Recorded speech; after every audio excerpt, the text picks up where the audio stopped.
existential quantifier is used to make statements about the existence of an element within a domain.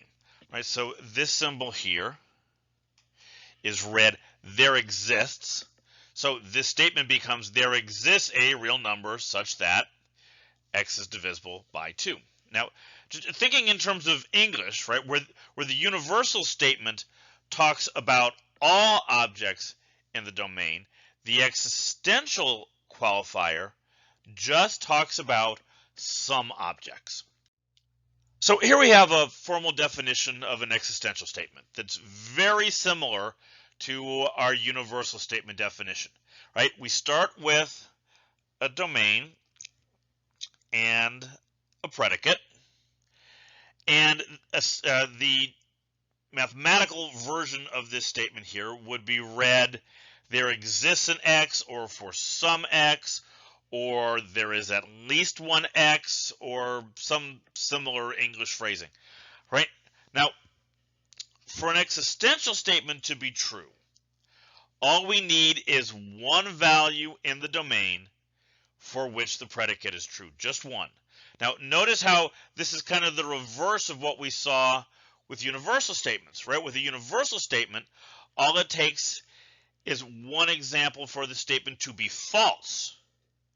Or with an existential statement, all it takes is one example for the statement to be true. All right, so looking at my example here, right, this is a true statement, right, because 2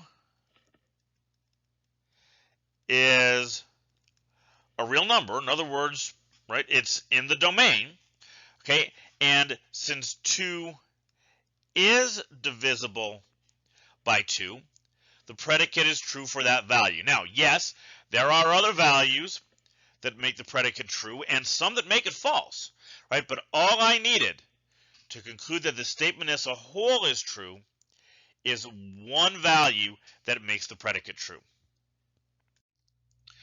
Right, so I changed it up just a little bit, right?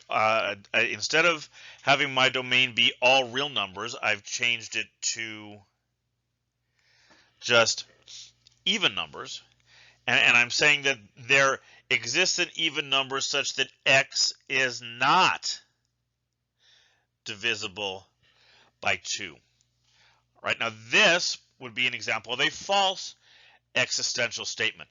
Our definition of an even number says that it's equal to 2 times some integer. And if it's equal to 2 times an integer, it's going to be divisible by 2. Since every even number can be written this way, every even number is divisible by 2, which means that this is not true for at least one element of the domain, right? Which means the entire statement is going to be false. All right, so there was a lot of new terminology in this section and the previous one. Now, being able to translate back and forth between the English and symbolic versions of our new two kinds of statements is going to be particularly important throughout this course. So, in the next lecture, we're going to spend some time going over how to do that.